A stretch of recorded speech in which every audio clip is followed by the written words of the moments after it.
his kingdom, his responsibility. And what does he say? Flee for your life. Right? Abandon your post. And people listen, they're running. We need someone like Gandalf every once in a while when we feel that way. It's like, boom, hit us in the head, knock us down, right? Right? Because that's kind of, we want to flee, we want to abandon our post, just run for it. Kind of just scared. But Gandalf kind of gets it, and he's running. He's going out around, and you see everybody's running off. He goes back, let's get back at that. I have to return this thing, right? And so we see Hezekiah, the opposite. They're being besieged, and this is what it says about the siege that's happening to them. It says, here's Hezekiah talking to people. He says, be strong and courageous. Do not be afraid or discouraged because the king of Assyria and the vast army with him. For there is a greater power with us than with him. With him is only the arm of the flesh. With us is the Lord our God to help us and to fight our battles. And the people gain confidence from what Hezekiah, the king of Judea, said. So the thing is here that we have an influence. How we face the storms that come around us. It's not just do we understand the truth, the eternal truth of God, but then when we live it and then encourage others around us. Because our faith influences either way.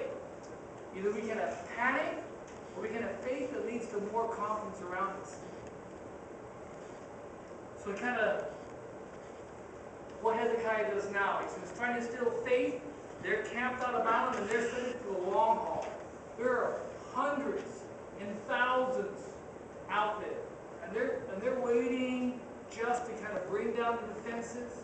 Just so people, fear kind of grips everybody inside the city. When food starts running out and water starts running out, they're not going to attack when the defenses are strong. They're going to wait.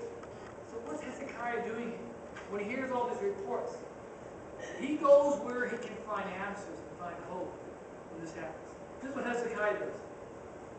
When the king Hezekiah heard this, all the threats, the reports were happening, he tore his clothes and put on sackcloth and went into the temple of the Lord.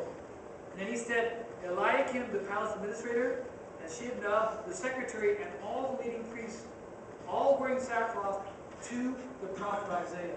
And there's a clear principle. We know it in our heart that when we do it, when it happens. For Hezekiah, it was he went to meet with God.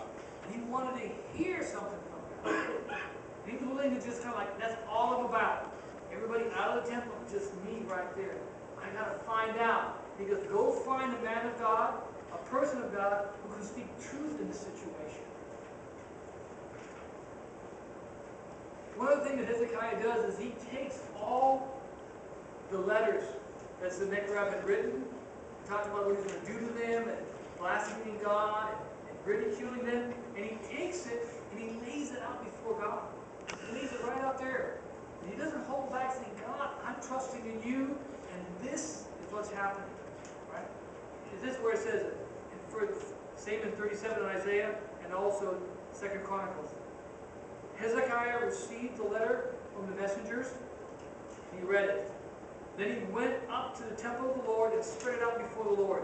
King Hezekiah and the prophet Isaiah, son of Amos, cried out in prayer to heaven about this. We don't know how long it was. It's just that one verse here, one verse there. We think, well, it must have been 5 to 6 minutes. He had a prayer meeting, they went and got coffee, and all done. I mean, I'm thinking he went up there and he just spent all day, and he wasn't leaving until he heard something. You know? And that's the difference between the challenges we face and the challenges that we say, I want to get through it in faith. Is that he went and said, God, this is it. I mean, people are trusting in me. There's no other avenue out, but if you come and do something, and then to be in that place to wait till it happens. To wait till it happens. And it does happen. I mean, he's praying, and then Isaiah gives him a word what God's going to do, and then we see God acting and delivering.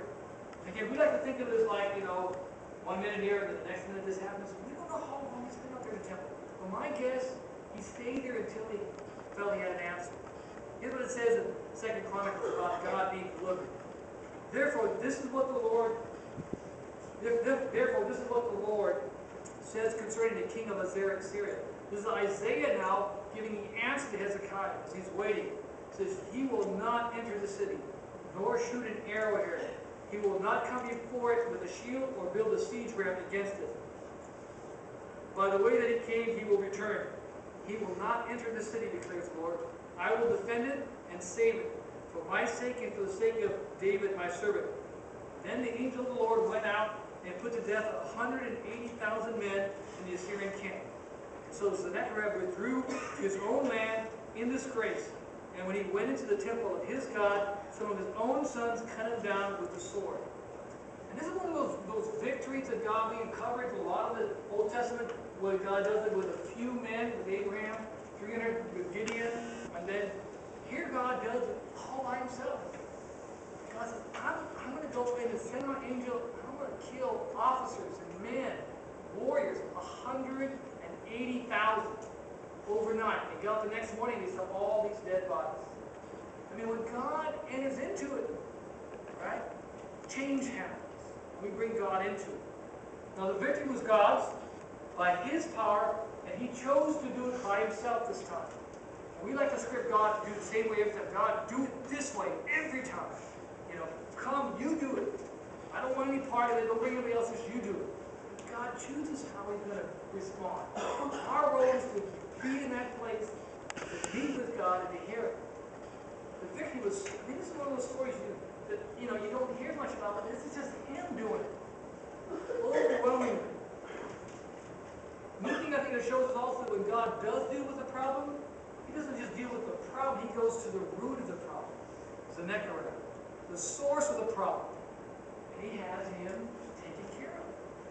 I mean, his own kids, his own sons, this whole intrigue that was going on, and this dysfunction, he's taking care of.